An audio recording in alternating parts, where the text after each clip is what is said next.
yang dihormati saudara peneraju majlis, para hakim yang arif lagi bijaksana, penjaga masa yang cakna dengan randiknya, serta guru-guru dan hadirin hadirat sekalian.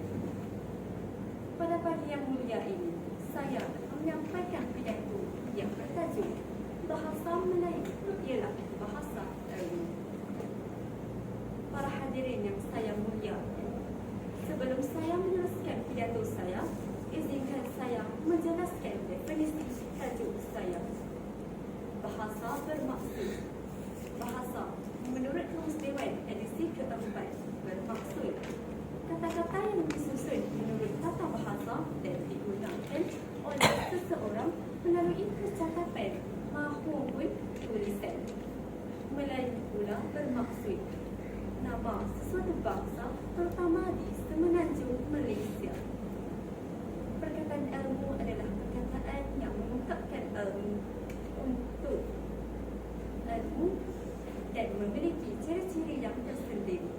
Bahasa Melayu telah digunakan di Kepulauan Melayu kira-kira abad ke-7. Pada zaman Kerajaan Srivijaya, bahasa Melayu telah dijadikan sebagai bahasa pentadbiran, perdagangan dan bahasa ilmu. Sidang bersaksi yang berbeza menjadi dari segi sejarah bahasa Melayu. Bahasa Melayu digunakan di dalam peradaban tinggi, misalnya di istana dan di kota-kota di mana bahasa itu tersebar. Bahasa Melayu juga telah lama digunakan untuk mengungkapkan konsep-konsep, proses-proses yang tinggi, termasuk sekali dalam bidang falsafah, agama, sastra dan budaya. Malahan, dari segi sejarah yang mutakhir, pusat kebudayaan Pulau Pinang telah banyak menghasilkan buku untuk institusi pengajian tinggi dan akhbar terbit. Hadirin yang dihormati, antara masalah-masalah dalam bahasa Melayu ialah guru-guru bahasa Melayu kurang berketerampilan.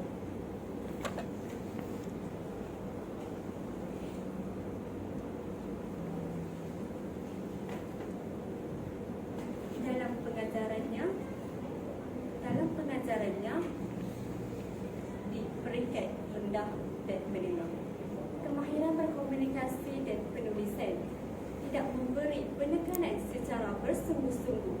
Buktinya masih dapat buku-buku yang berunsurkan ilmiah. Hakikat ini kerana penggunaan bahasa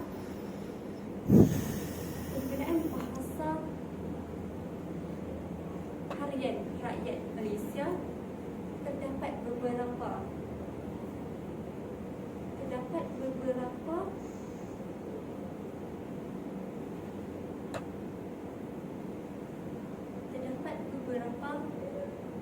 kesalahan dan dianggap tidak menghormati bahasa kebangsaan. Setelah dikenal pasti masalah itu tadi, Puan beralih pula kepada langkah-langkah memperkasakan bahasa Melayu ialah guru-guru yang mengajar bahasa Melayu dapat memberikan sumbangan ilmiah dan dijadi serta mendapatkan iktirafan serta mendapat markah polis dengan kenaikan pangkatnya. Hadirin yang dikasihi sekalian, sebelum saya menoktakan pidato ini, saya berpendapat bahawa bahasa Melayu telah mencapai matlamatnya. Seharusnya saya berbangga menjadi rakyat Malaysia kerana bahasa telah mencapai matlamatnya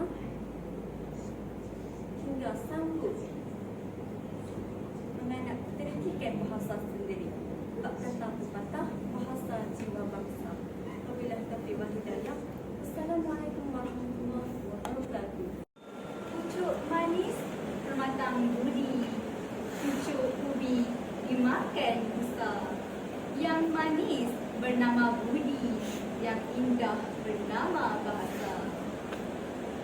Assalamualaikum warahmatullahi wabarakatuh. Terima kasih peneraju majlis yang dihormati, panel juri yang sentiasa berada dalam panji keadilan, saudara-saudari, penjaga masa yang cakna dengan randiknya, div-div terhormat, serta warga intelektual, penerus wawasan negara. Berdirinya saya di atas persada indah dalam dewan ini tidak lain tidak bukan kerana ingin menyampaikan sebuah pidato yang bertajuk Bahasa Melayu ialah bahasa ilmu. Menurut Kamus Dewan edisi keempat, maksud bahasa ialah kata-kata yang disusun menurut tata bahasa dan digunakan oleh seseorang dalam percakapan ataupun tulisan.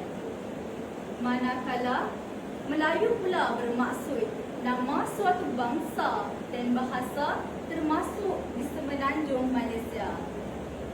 Dan maksud ilmu berasal dari bahasa Arab. Banyak orang yang dapat membezakan antara baik dan jahat, benar dan palsu. Ia juga sinonim dengan kepandaian, kepakaran, kepintaran, kemahiran dan kebijaksanaan. Hadirin yang saya hormati, di Malaysia hari ini, bahasa Melayu telah dijadikan sebagai bahasa ilmu. Maafkan saya, di Malaysia hari ini, bahasa Melayu telah dijadikan sebagai bahasa kebangsaan seperti perenggan 152 para satu perlembagaan Malaysia. Secara tidak langsung telah mengiktirafkan bahasa Melayu sebagai bahasa ilmu. Bahasa Melayu adalah bahasa pengantar ilmu pengetahuan dan sebagai alat untuk menyampaikan ilmu pengetahuan moden seperti fizik, kimia, kejuruteraan, perubatan, ekonomi, undang-undang, kesusasteraan dan agama. Hadirin yang berkarisma, ingatlah bahasa Melayu mesti perkasa dalam negara Malaysia untuk kepentingan kebangsaan. Semangat perjuangan menuntut kemerdekaan di tanah Melayu apabila tercetus jiwa rakyat untuk menjadi bangsa berdaulat. Bangsa yang bermaruah mempunyai identiti kebahasaan sendiri. Oleh itu, untuk memupuk sifat sayangkan bahasa kita, pelbagai kempen telah diadakan seperti cintai bahasa kita, jiwa bahasa jiwa bangsa dan sebagainya. Hadirin yang dihormati, marilah sama-sama kita fahami apa itu ciri-ciri bahasa ilmu. Bahasa ilmu adalah bahasa yang digunakan dan untuk mengungkap ilmu dan memiliki ciri-ciri tersendiri. Untuk maksud penulisan ilmu, variasi bahasa inilah yang menjadi asasnya. Untuk menguasai bahasa terbina yang menjadi asas bahasa ilmu, pengguna bahasa Melayu perlu menguasai ragam bahasa dan juga laras bahasa. Abdullah Hassan menyatakan bahawa penggunaan bahasa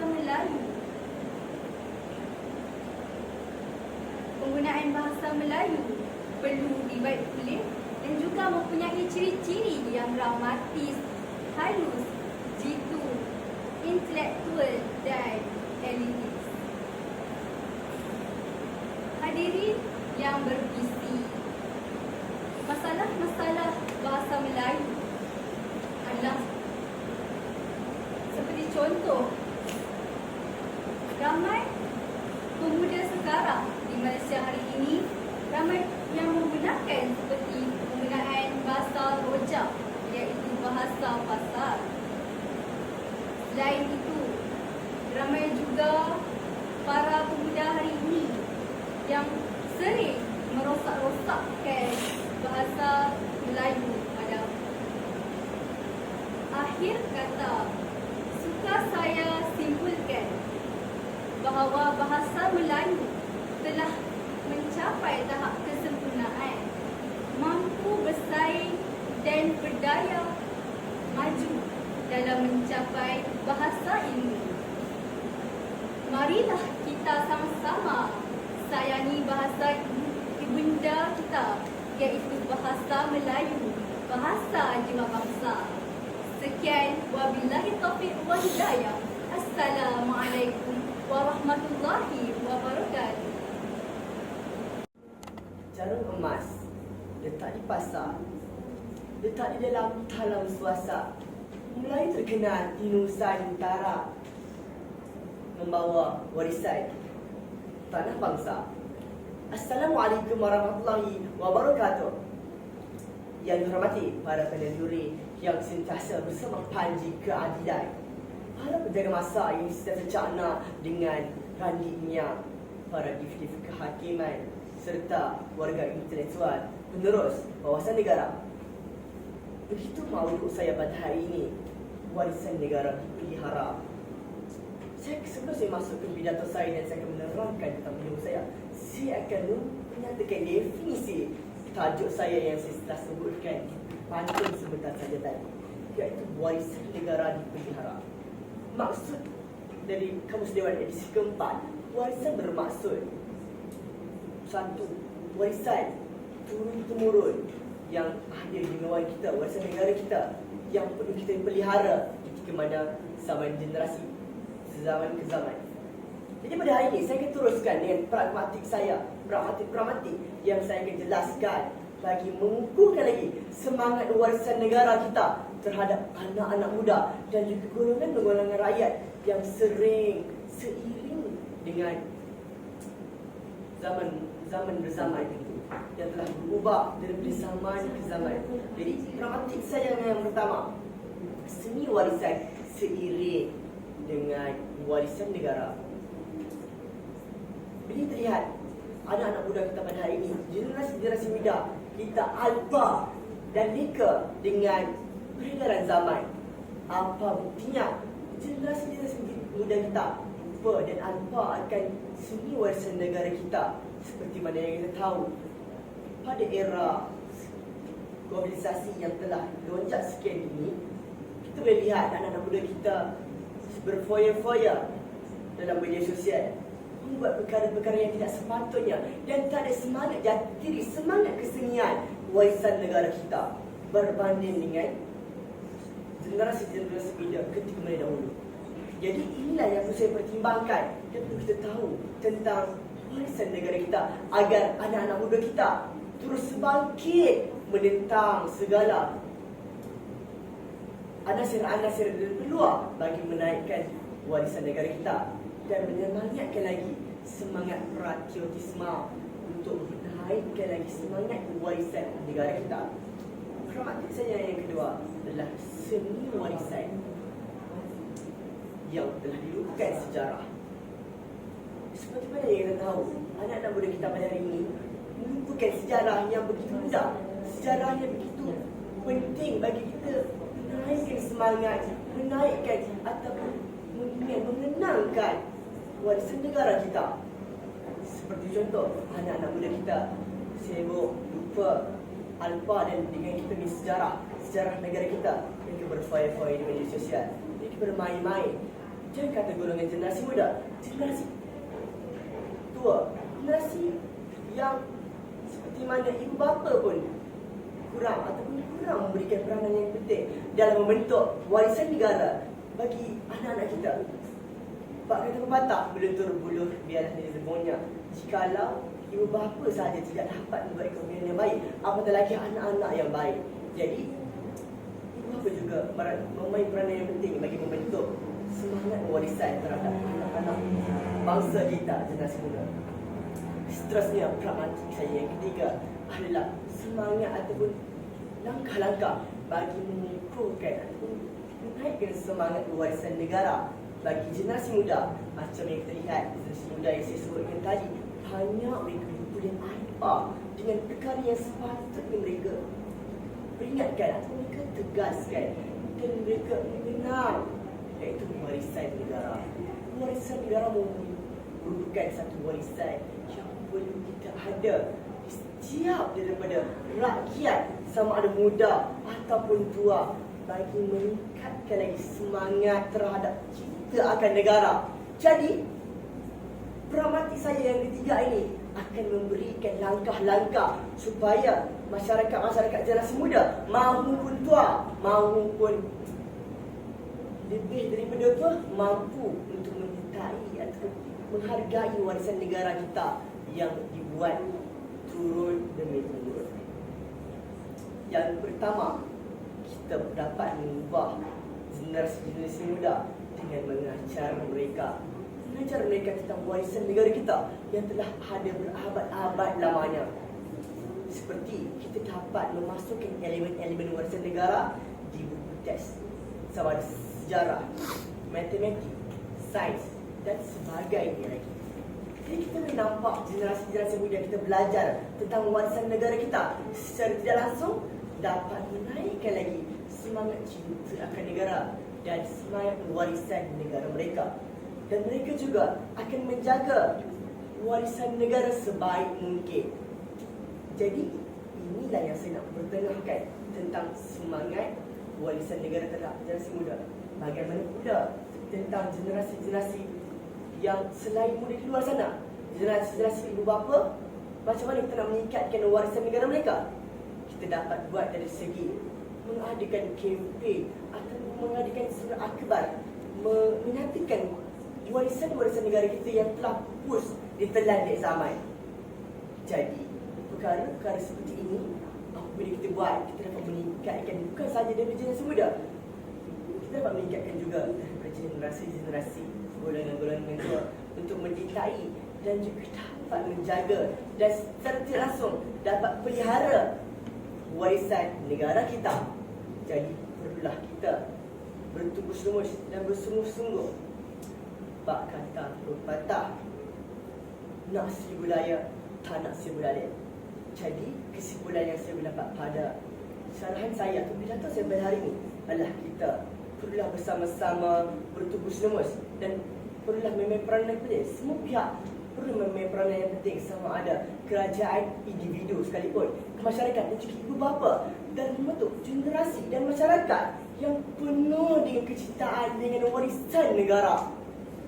Jadi itu saja pidato saya pada hari ini.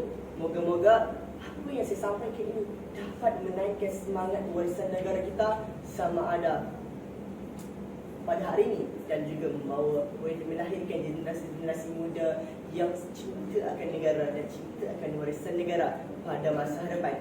Wabillahi taufiq wal hidayah. Assalamualaikum warahmatullahi taala wabarakatuh.